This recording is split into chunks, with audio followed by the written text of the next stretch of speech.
இந்த நாய்களோட தொல்லை வந்து ரொம்ப அதிகமாக இருக்குங்க. சேலம் மாவட்டம் சேலத்தாம்பட்டி பகுதியிலேருந்து சோனா காலேஜ் போகிற வழியில் ஒரு 8-9 மணிக்கு நான் போயிட்டுருக்கேன். ஏகப்பட்ட நாய் இந்த கடிக்கிறதுக்கும் வருது, குலைக்கிறதுக்கும் வருது, என்ன பண்ணுது ஏது பண்ணுது நாய்க்கே தெரில. இந்த நாய் வந்து ஆதரித்து பேசுகிறாங்களே, இந்த விஜய் டிவியில் நீயா நானா ஷோவில் வந்து உட்காந்து பேசிட்டு இருந்தானுங்களே இந்த 4-5 தற்கூறிங்க, அவனுங்க என்ன பண்ணுறீங்க அப்படின்னா, இந்த நாயை வந்து இங்கே இருக்கிறது ஒரு 50-60 நாய் இருக்கும், வந்து காரில் ஒரு 10-10 நாய் அள்ளி போட்டுட்டு உங்கள் வீட்டில் போய் நல்ல ஜம்முன்னு இந்த நாய்கள்லாம் வச்சு நல்லா சோறு போட்டு வளர்த்துங்க. தயவு செஞ்சு இந்த டிவியில் உட்காந்து பேசுறது, இந்த சென்னையில் போய் போராட்டம் பண்ணுறது, இந்த தெருநாய்கள்லாம் வந்து பிடிக்கக்கூடாது அப்படின்னு சொல்கிறதுலாம் வந்து இருக்கவே கூடாது. இங்கே மக்கள் வந்து நடமாட முடியல. இந்த சின்ன சின்ன குழந்தைங்க, பெண்கள் வந்து ஒரு ரோட்டில் நடந்து போனாங்களே வந்து கடிக்க வருது. நாங்களே வண்டியில் போகிறோம், பயங்கரமாக வந்து குலைக்குது, கடிக்க வருது.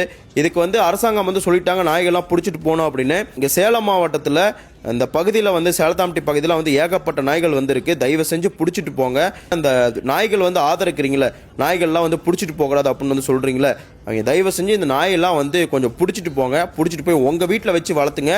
நாய்கள் வளர்த்தக்கூடாது அப்படின்னு சொல்ல உங்கள் வீட்டில் பத்திரமா இந்த ரூம்குள்ளேயோ ஒரு அறைக்குள்ளேயோ வச்சு நாய் தாராளமாக வளர்த்துங்க. எந்த ஒரு பாதிப்பும் இல்லாமல் தயவு செஞ்சு பிடிச்சிட்டு போயிருங்க. எங்களுக்கு வந்து பாதிப்பு இருக்கக்கூடாது, மக்களுக்கு பாதிப்பு இருக்கவே கூடாது.